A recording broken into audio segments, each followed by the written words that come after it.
All right, so in this video, I want to talk about what the heck happens once you go under contract on a 200-unit deal. There's a lot of people talking about go and buy deals, and here's why you should get into real estate. But does anyone ever really share what happens once you sign the PSA? I want to share with you all the details, what we're learning as we go through this process next. Here we go. Hey, what's up, guys? My name is Ellis Hammond. I'm a full-time real estate investor, founder of the Kingdom REI Mastermind, the #1 faith-based mastermind for Christian real estate entrepreneurs. And I make these videos to truly just share my journey and to help those who are getting started or trying to go to the next level in their real estate portfolio, because I did not have that. And I want to share with you the exact steps that I'm going through to, I started as a full-time pastor, and now I'm buying, $40, $50 million real estate deals.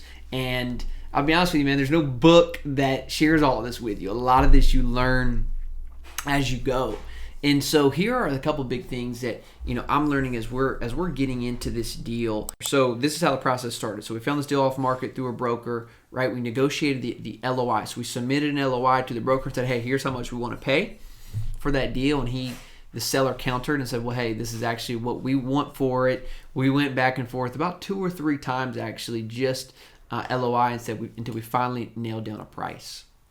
We agreed on the terms, and then we both signed that LOI, and then that goes to our attorneys, because that's just the LOI. Now there's something called a PSA, or purchase and sales agreement, and this is a much longer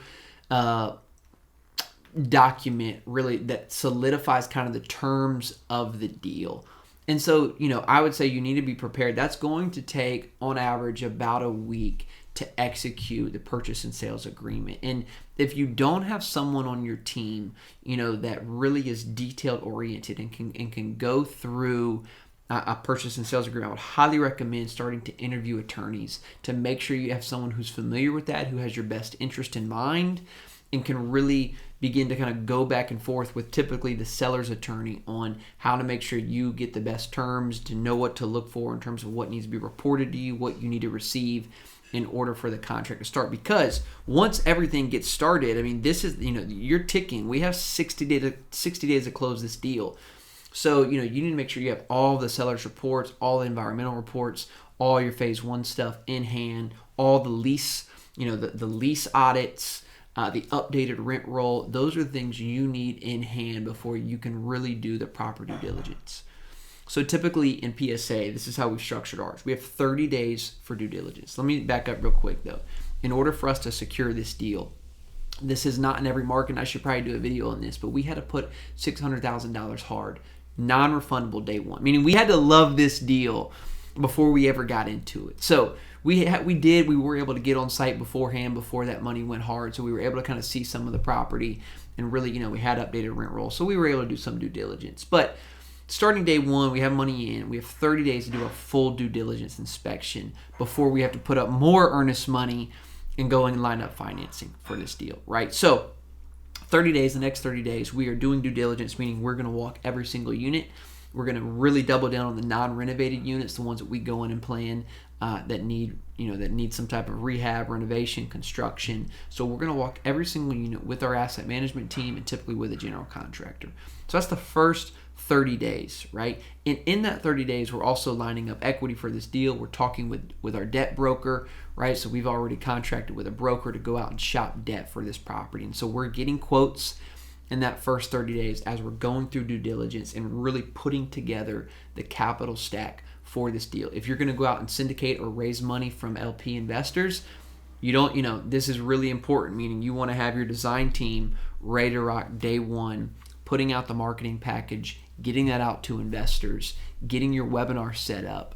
If you're working with some type of equity shop, or you're going to put together an equity package and send that out to an equity broker, it's important to get this to them early so that you can be able to shop terms and know what the appetite is for this type of deal during that first 30 days. Because once that first 30 days is up, typically, even if you're not hard money day one, your money's typically going to go hard after day 30.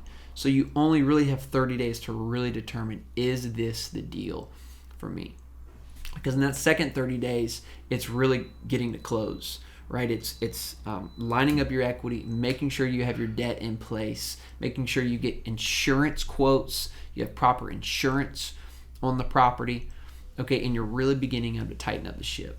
The second 30 days, we're also beginning to kind of dial in our takeover plan, meaning we're working with our asset management team to say on day one, when the keys are handed over to us, what is our 90-day sprint takeover? Because this is so important, right? Takeover, we're setting the tone for this asset to say, what are we going to do to let residents know that there's new ownership?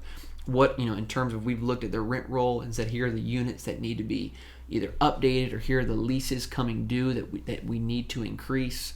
So this is really important. That first 90 days we think is so critical in terms of takeover, and I want to go over every single day what is the plan with our asset management team that's going to be in charge of this in order to make our takeover plan ultra successful. So first 30 days, you're getting your marketing team dialed in, right? You're starting to promote this project. You're talking with your debt broker already, starting to get debt terms lined up. If you're working with an equity broker, the same exact thing. Okay, you are going through due diligence, meaning you're walking all of the units. You're putting together a construction plan with your GC or a value add plan to tighten up your construction budget because your debt's going to need that. That's first 30 days. And then making sure there aren't any red flags that would potentially, cause you not to do this deal. And then the second 30 days, you're in. So that means you're really dialing in your 90-day takeover plan. You're starting to really probably sign on with your debt, really make sure your equity is in the bank. And to go back the first 30 days, if you haven't already opened up your bank account for this deal or already created your LLC for this deal, that's very important to start doing, because it can take several days, if not 2 weeks, to open up a bank account sometimes for these type of deals. That's really important to start that early. And then, like I said, it's really starting to kind of close this up. Typically, you're going to want to execute, you're going to want to put in your PSA some type of extension, a 15-day or a 30-day or maybe 2 15-day extensions. You typically will have to pay a little bit of money, $50,000 to $100,000 to get those extensions, but they can be very much worth it. In this environment, appraisals are taking longer. It's taking longer to get your financing lined up. And so having a little bit of extra time, right? We've all been down to the wire and things aren't really going according to plan. Well, it's nice to know, hey, I got 15 days just in case. Even though that might cost me $50,000, it's still worth not losing the deal over, right? And so you might want to consider negotiating that in your PSA. Hey, and if you want to learn more about growing and scaling your real estate portfolio, go to oneconnectionaway.com. I do a free monthly masterclass. This is a webinar that I walk through the exact steps and strategies to help you break into commercial real estate. And maybe you're trying to do your first deal. You want to leave your 9-to-5 job and start getting into full-time real estate entrepreneurship. Or you're a smaller real estate investor and you're looking to do big deals. I'll walk you through exactly what I went to go from college pastor to full-time real estate investor.